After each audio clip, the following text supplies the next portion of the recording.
Greetings and welcome to lecture number 12 on fluid dynamics. From this session onwards, we are starting the new topic on unit number 2. Unit number 4, there are two topics, actually fluid dynamics and the laminar flow. So we are starting the laminar flow through uh, different cross sections. So this session we will discuss the entrance region of the laminar flow, that is called as the entrance region theory. So the entrance region generally, so consider a fluid entering a circular pipe at uniform velocity. So at the beginning, the velocity is uniform. Because of the no slip condition, the fluid particles in the layer in contact with the surface of the pipe come to a complete stop. So the layer which is adjacent to the pipe wall come to a complete stop. So the particles adheres to this particular plate possess zero velocity. That particular layer also causes the fluid particle in the adjacent layers to slow down gradually as a result of friction. So the layer, it slowed that particular layer slow down the adjacent layer, and this process goes on till it reaches to the center. To make up for this velocity reduction, the velocity of the fluid at the midsection of the pipe has to increase. So loss at the midsection of the pipe. So this is a midsection of the pipe. Velocity has to increase to keep the mass flow rate through the pipe remains constant. As a result, the velocity gradient develops along the pipe. So we can see that along the pipe, the velocity gradient develops. So this is in this particular zone, the velocity varies along Z y R direction. And the thickness of this particular region, the velocity gradient develops. The thickness of this particular layer is also called as a boundary layer, and the thickness of this boundary layer increases along the flow direction until the boundary layer reaches the pipe center and thus fills the entire pipe as shown in figure. So this happens on both sides due to symmetry. The region of the pipe from the inlet to the point at which the boundary layer merges at the center line is called as hydrodynamic entrance region. So this is a boundary layer starting from entrance to the pipe center from both side, upper side and bottom side, where it merges. So from the entrance to this point, this particular region is called as a hydrodynamic entrance region. And the length of this region is called as hydrodynamic entry length, that is LH. You can say that is for laminar flow. Flow in the entrance region is called as hydrodynamically developing flow, since this is the region where the velocity profile develops. The region beyond the entrance region in which the velocity profile is fully developed is and the remains unchanged is called as hydrodynamically fully developed region. So this has happened at the entry region. So the velocity profile is continuously changing in this particular zone. So once it is fully developed, this particular profile remains unchanged. So the section beyond this particular region is called as a fully developed or hydrodynamically fully developed region. The flow is said to be fully developed when the normalized temperature profile also remains unchanged as well. So if the profile, this is called as a hydrodynamic velocity profile. The velocity profile and temperature profile remains unchanged, then that flow is called as a fully developed flow.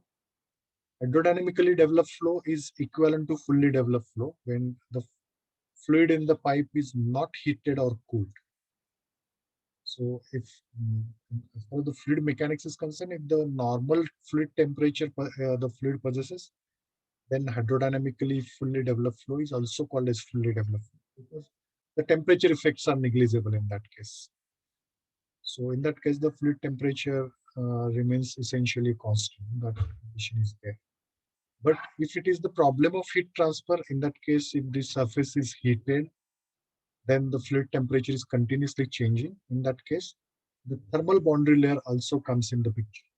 Generally, the study of thermal boundary layer is there in heat transfer syllabus, and you come across that thermal boundary layer when you study the convection part.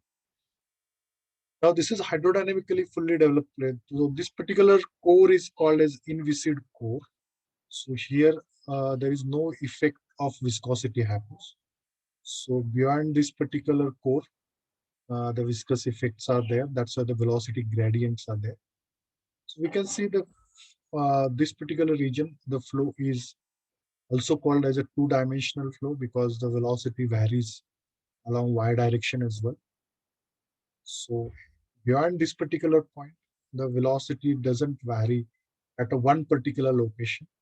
So velocity with respect to that particular zone with doesn't vary along x direction. It only varies along y direction. So here the velocity we can say at a unidirectional flow because there is no variation of velocity at a particular point along x direction. But there is only variation along uh, r direction or in flow between rectangular cross sections or Cartesian coordinates along y direction. But here the situation in fully developed flow, the velocity is also called as a 2D flow because it varies with x also. Because if you see the x at a one particular y distance, so the component of velocity is continuously changing. And obviously at a one particular section, the velocity also varies along y direction or r direction. So that's why in this particular region, the velocity is also called as a 2D flow. This particular core is called as inviscid core because here the fluid particle in this particular core, they are not affected by viscosity. That's why it is called as inviscid core. So these are some characteristics associated with the entry region. So the variation of wall shear stress along the direction of flow for the flow in a pipe from the entrance region into the fully developed region. So this is the variation of shear stress. So if we consider the fluid flow in a hydrodynamical entrance region of the pipe, the wall shear stress is highest at the pipe inlet, where the thickness of the boundary layer is smallest, and it decreases gradually because the thickness it increases. As thickness increases, velocity gradient decreases because velocity gradient is nothing but dabba v by dabba y. So this is called as dabba y. As the velocity dabba v remains constant because velocity difference is mainstream velocity minus the zero velocity. So numerator term remains constant, only the denominator term continues, that is dabba y values continuously increases. That's why this as thickness increases, dabba y increases, so velocity gradient increases. As the velocity gradient decreases. As the velocity gradient decreases, there is a decrease in shear stress because shear stress is mainly calculated by using uh, dynamic viscosity multiplied by the velocity gradient. And this decrease in shear stress is because of decrease in velocity gradient. Decrease in velocity gradient is because of increasing thickness along the direction of flow. So this is the logic. So graduate full reduction. Therefore, the pressure drop is higher in the entrance region of the pipe, and the effect of entrance region is always to increase the average friction factor for the entire pipeline. So this increase may be significant for short pipes, but is negligible for long pipelines. That pressure drop because of the entry region. So that is significant for the short pipes. So that's why this entry region need to be calculated. So the entry region is calculated for laminar flow by using this expression, that is 0.05. This is Reynolds number multiplied by diameter. So if this length is more than 50% of the length, then we have to consider the frictional effect because of the entry area. If it is greater than, if it is less than 20% of the total length, then we can neglect that. This is expression for turbulent flow, and for turbulent flow, generally it is 10 times diameter is considered. So that is the importance of entry region, because there is a significant variation of shear stress in the entry region. Beyond this, the shear stress remains constant, but this has a significant effect in the average shear stress of the pipe wall. But it is significant only for short pipes, not for the longer pipes.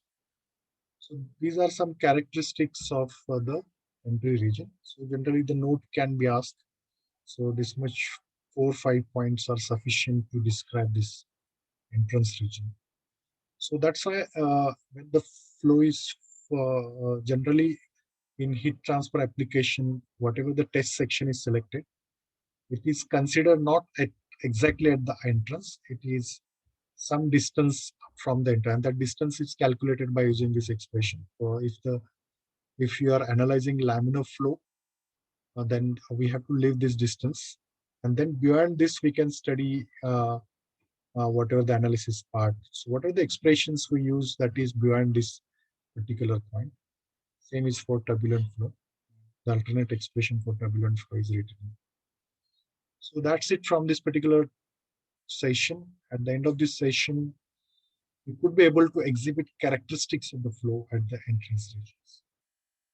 So with this, we end this particular session. Thank you very much.